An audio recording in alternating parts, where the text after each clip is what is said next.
Hello everyone, इस video में हम क्लास 12 का chapter 2 sexual reproduction in flowering plants start करेंगे। इस चैप्टर को हम डिफरेंट पार्ट्स में समझेंगे। इस वीडियो में हम सबसे पहले फ्लावर और उसके डिफरेंट पार्ट्स के बारे में पढ़ेंगे। अब हम जल्दी से वीडियो को स्टार्ट करते हैं। Flower, the sexual reproductive part of angiosperm is called a flower. Angiosperm में जो सेक्सुअल रिप्रोडक्टिव पार्ट होता है उसे हम फ्लावर कहते हैं। प्लांट्स में जब वेजिटेटिव फेज कंप्लीट हो जाता है उसके बाद ही हमारा फ्लावर डेवलप होता है। एक फ्लावर में मेनली 4 फ्लोरल मेंबर्स होते हैं: calyx, Corolla, androecium, gynoecium. Calyx हम सेपल्स को बोलते हैं, कोरोला हम पेटल्स को बोलते हैं, एंड्रोशियम हम स्टेमन को बोलते हैं एंड गाइनोशियम हम कार्पेल को बोलते हैं। एंड्रोशियम यानी स्टेमन में मेनली 2 पार्ट आते हैं, anther and filament. Okay, and gynoecium यानी कि कार्पेल में 3 पार्ट्स आते हैं, स्टिग्मा, स्टाइल एंड ओवरी। ये सारे फ्लोरल मेंबर्स एक सेंट्रल एक्सिस से अटैच होते हैं जिसे कि हम थैलेमस बोलते हैं। अब इन सब के बारे में हम डिटेल में पढ़ते हैं। Parts of a flower. In a flower, 4 different sets of rolls or floral members are attached to a central axis called thalamus. एक फ्लावर में 4 डिफरेंट फ्लोरल मेंबर्स होते हैं जिन्हें कि हम रोल्स भी बोलते हैं। वो एक सेंट्रल एक्सिस से अटैच होते हैं जिसे हम थैलेमस बोलते हैं। इसे हमने पीछे डायग्राम में भी देखा था। जितने भी फ्लोरल मेंबर्स हैं वो एक सेंट्रल एक्सिस से अटैच थे जिसे हम क्या बोलते थे? थैलेमस।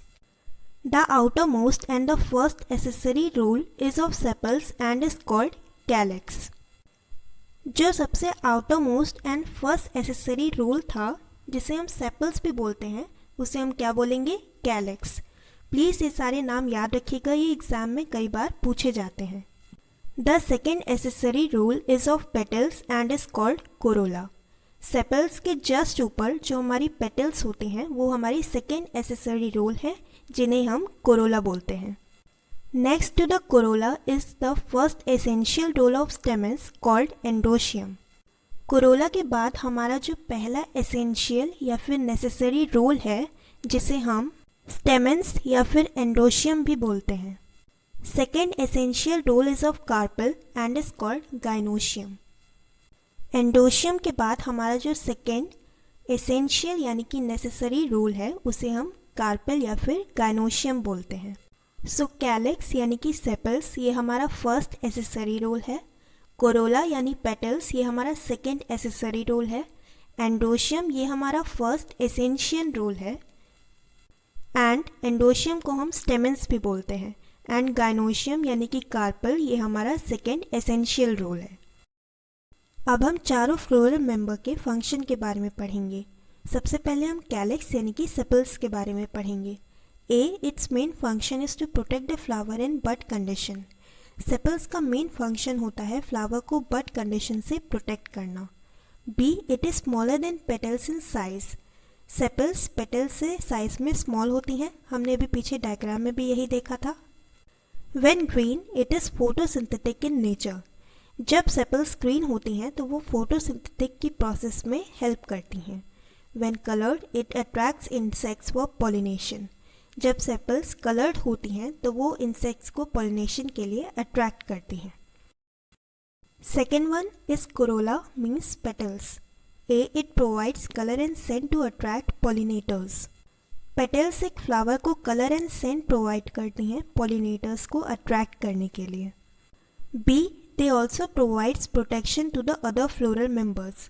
ये बाकी सारे फ्लोरल मेंबर्स की प्रोटेक्शन को भी प्रोवाइड करती हैं।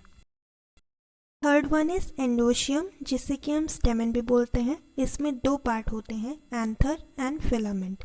हमने पीछे डायग्राम में भी यही देखा था। It's main function is the production of microspores that is pollen grain containing male gamete. इसका मेन फंक्शन है माइक्रोस्पोर्स यानी कि पॉलन ग्रेन का प्रोडक्शन करना जिसमें मेल गैमीट प्रेजेंट होते हैं।